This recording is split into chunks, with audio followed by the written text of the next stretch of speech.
8:35, estamos de regreso para hablar con nuestros panelistas de los temas de actualidad, con Carlos Ominami, presidente de Chile 21, quien tenemos conectado, está en línea.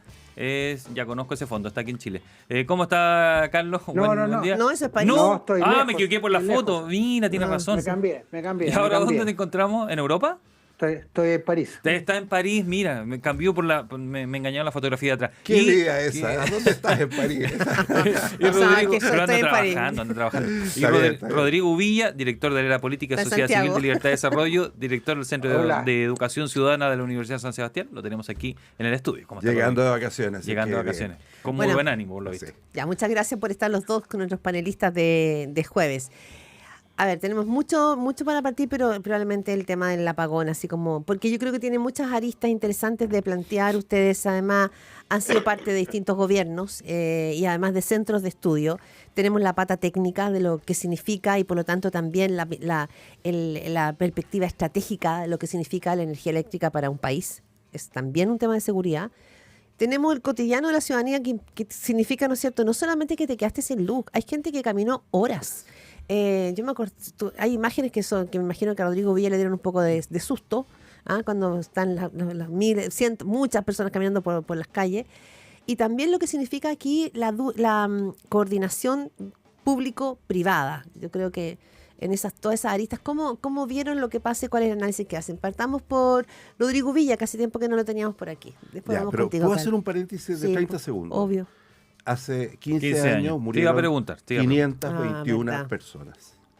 521 27F. familias se vieron afectadas por el terremoto ¿Qué y estabas tsunami tú? más grande. ¿Qué? ¿En qué estaba Rodrigo? Yo a las 12 del día estaba en la ONEMI con el presidente cargo? Piñera. No, allá había sido nombrado por el presidente Piñera como subsecretario del Interior. Habíamos tenido la primera reunión de traspaso con Rosende. Vino el terremoto, él se fue por supuesto al sur. Pero con el presidente Piñera estuvimos ese día a las 12 del día Aterrizaje con forzoso, Carmen ¿no? Fernández. Es decir, yo siento que yo asumí mi cargo el 27 de febrero a las 12 del día. Pero no es eso, no es mi experiencia, es el impacto en vidas, en destrucción que tuvo el país, y la forma como lo abordamos.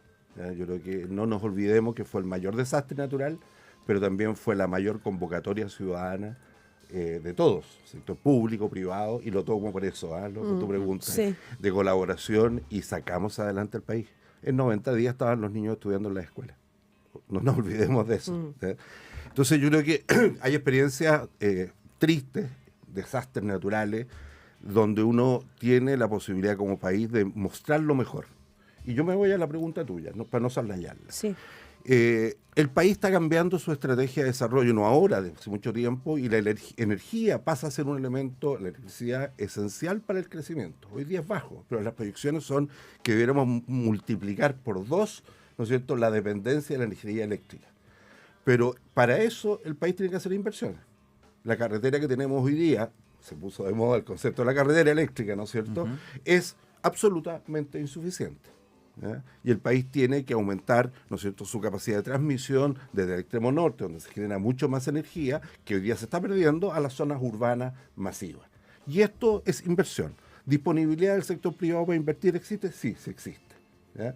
¿Qué es lo que hay? Y lo han dicho ya todos, hay un impedimento cierto, y ahí estoy con Evelyn Matei cuando afirma... Permisología. Permisología, un malentendido defensa del sistema medioambiental, exigencia de propios funcionarios, ¿no es cierto?, de entorpecer la inversión de manera fluida. Se están haciendo, sí, pero a la velocidad que el país no requiere, debe ser más amplio.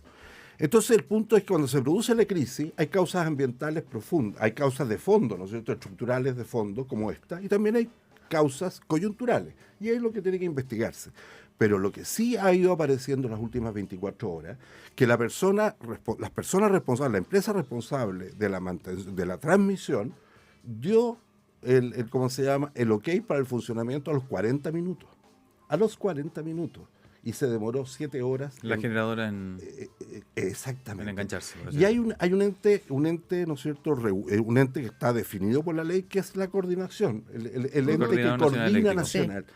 Y la coordinación lo dice por sí mismo. Es el que tiene que ver cómo funcionan todas las partes de esta pieza compleja. Bien. Y es ahí donde está el problema, en mi opinión. Carlos Ominami. Mira, yo creo que un problema que tiene varias dimensiones.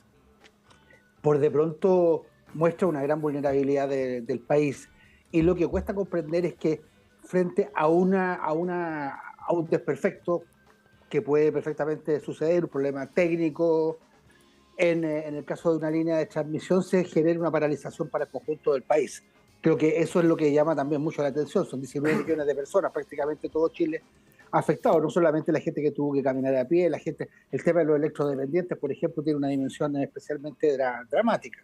Ahora, Chile ha hecho cosas importantes en el último tiempo, eso también es bueno reconocerlo, Rodrigo. Por ejemplo, todo lo que ha sido la transformación de la matriz eléctrica, el hecho de la incorporación de una cantidad muy importante, 20-25% de energía renovable no convencional al sistema. Son avances que el país ha hecho y que hay que reconocerlo. Ahora, hay efectivamente un problema con la transmisión y eso estaba planteado desde hace mucho tiempo. Y de lo que yo leo, yo no soy ingeniero eléctrico, pero lo que veo es que aquí hay una falla que es multisectorial.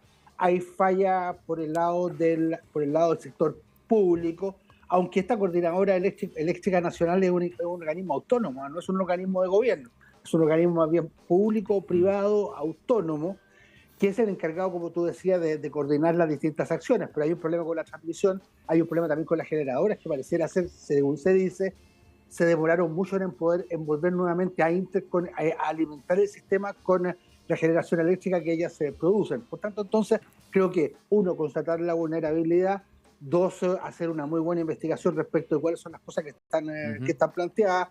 Creo que es muy importante resolver todos los problemas de permiso que estén planteados. Ahora, hay que tener presente también que las líneas de transmisión son líneas extremadamente invasivas, entonces es muy fácil decir hagamos transmisión, facilitemos los permisos, pero todo el tema de los atraviesos, la cantidad, los centenares de torres de transmisión que hay que construir y que son también invasivas desde el punto de vista de los terrenos de muchas personas, en el caso, por ejemplo, de los agricultores. Rodrigo. Entonces, yo creo que es importante tener esta visión matizada y de responsabilidades también en esto compartidas. Rodrigo Villa, ¿agregar algo? Sí, no, yo respecto a la parte final de lo de Carlos. Saquemos los privados, dijeron algunos. Pero volvemos, primero, la primera reacción del presidente me parece a mí que fue destemplada. Primero fue tarde, es decir, el presidente apareció... cuando habló en la noche. En la noche. El presidente apareció cuando ya estaban encendiéndose las luces en varias ciudades del país. ¿Ya? Y dejó a la ministra del Interior durante toda la crisis, dando la cara, ¿no es cierto?, etcétera. Yo creo en los presidentes que están ahí. Son los presidentes que convocan, que contienen, que lideran, que dan tranquilidad. Ese es el presidente que en crisis el país requiere. El presidente estuvo en Senco, en el Carabinero, observando pantalla. Está bien, eso lo hace el segundo. El primero está frente a las cámaras. Dicho eso, sobrevuelo Santiago. Pero igual, si es lo mismo. Si los 19 millones, entre ellos yo que estaba en un taco, con teléfono desconectado, malo, queríamos saber información oficial. ¿Ya? Y para eso están los presidentes. Primera. Segunda cosa, como no todo es crítica, creo que la decisión del presidente, pues imagino que la tomó él, del estado de emergencia y la toquequía fue correcto. Si el problema más grave, no estoy diciendo que la persona que hay menos de 5 kilómetros no sea un problema, pero el más grave es el saqueo, el pillaje. Y eso se produce una vez que llega la noche. Y el hecho que haya anunciado tipo 7:30 la ministra, el presidente, y se haya visto camiones, esto es simbología. Si se ve, bien, claro, se sintió segura. Porque lo que pasa es que eso también es positivo. Saquemos los fantasmas a la cabeza. Es invasivo, Carlos, el tema de las torres. Sí, pero si queremos crecer con electricidad, tenemos que tener torres. No se ha inventado otra cosa. Habrá que hacer justo el pago, habrá que hacerlo por el lugar más razonable, paralela al anterior, etcétera. Hay toda una serie de medidas. No estamos inventando la rueda. Nosotros dependemos un 25% de la luz. ¿Ya? Se aspira a llegar al 60%. ¿Ya? Entonces vamos a tener que tener torres. Entonces, aceleremos eso. Eso es lo que yo digo. Volvamos al espíritu del 27F. Todos para solucionar un problema. Todos. ¿Ya? No esto de que el otro es el malo. Que lejos que privado. Estamos de eso, que el ánimo, como que el ánimo no está... La reacción del presidente es la empresa esta, hay que buscar responsabilidad. O sea, tú dices que fue un error el enfrentamiento que hace el gobierno. ¿Cuál es el aprendizaje? ¿Cuál es el aprendizaje? ¿Qué falló el Estado? ¿Qué falló el privado? ¿Qué falló este órgano autónomo? ¿Me entiendes? ¿Qué puede aportar la universidad? Ese es lo que te quiero decir frente a la grande crisis. Oye, este es iba a ser un garabato, es una gran crisis. 98% de las ciudades del país... Es un gran traspié. Un gran traspié. Me salvaste. ¿Te fijas? Me salvaste. Pero te digo, es para sentarse, hacer una mesa técnica en el ministerio y decir cómo podemos abordar esto de fondo. Carlos Ominami. Mira, varias cosas. Uno, yo creo que junto con los temas más gruesos de cómo invertir más en transmisión, que este es un problema que se viene arrastrando hace mucho tiempo, hay también que ver cómo se generan sistemas, por ejemplo, parciales de respaldo para que no colapsen los semáforos, que generan también un tremendo problema, para que las instalaciones más estratégicas tampoco sufran desperfectos. Fortalecer todo el sistema. Los hospitales tienen normalmente sistemas de reemplazo, pero que también tienen duración corta. El problema, por ejemplo, en los edificios, en donde la gente se queda atrapada en los ascensores, lo que genera también enorme cantidad de problemas. Y ver cómo también tener un sistema que tenga mayores protecciones frente a hechos que pueden volver a ocurrir. Aquí fue un problema técnico. Aquí, digamos las cosas como son, aquí no hubo un terremoto, no hay un accidente natural que haya precipitado esta situación, sino que son fallas técnicas y humanas que generan una parálisis y un apagón tan generalizado como que el país vivió el día martes pasado. Oye, te voy a decir una cosa, ¿sí? Del terremoto de febrero salió el aprendizaje de la autonomía de las torres de transmisión telefónica. Eso habíamos hablado antes con el diputado Brito. Estas cosas a veces tú sacas ideas. Yo me tocó participar con eso. Estaba Jorge Atom, y el tema se cayeron las torres, no hubo comunicación. Recuerda que fue una semana sin comunicación. Sí. ¿Y qué es lo que hay hoy día? Autonomía, uno puede discutirse pocas horas, hay que aumentar las horas, pero hay un concepto de resguardo al bienestar ciudadano para que la transmisión de comunicaciones esencial de este país se mantenga. Y se mantuvo. ¿Me costó llamar a mi señora? Sí, me costó llamar a mi señora, pero no era nada urgente que tenía que decirle a mi señora. ¿Me explico? Sí, ¿no? Entonces, sí, claro. Hay ahí un aprendizaje que es lo que yo espero que este gobierno haga de forma reflexiva y no echándole la culpa al sector privado. Oye, de verdad, la tentación de ponernos a hablar de presidencial siempre es alta, pero quería hacer una mini pasada. Lo hablamos con Sebastián Sichel antes, estaba bien crítico por lo de Corfo. Él dijo que se transformó como una especie de cajero automático, le usaron la plata para otra cosa. Carlos Ominami, economista, puedo sacar ventaja de eso. Rodrigo Villa, muy actualizado en la política también. ¿Qué le ha parecido eso? ¿Es justo el cuestionamiento a Mario Marcel? Algunos hablaron de rayado de pintura, como que le causa algún daño. Mira, Carlos Ominami, su opinión, y luego Rodrigo Villa. Yo le he venido dando esta opinión. A mí me parece que esta es una práctica que yo no comparto, pero que no tiene nada de sorpresa.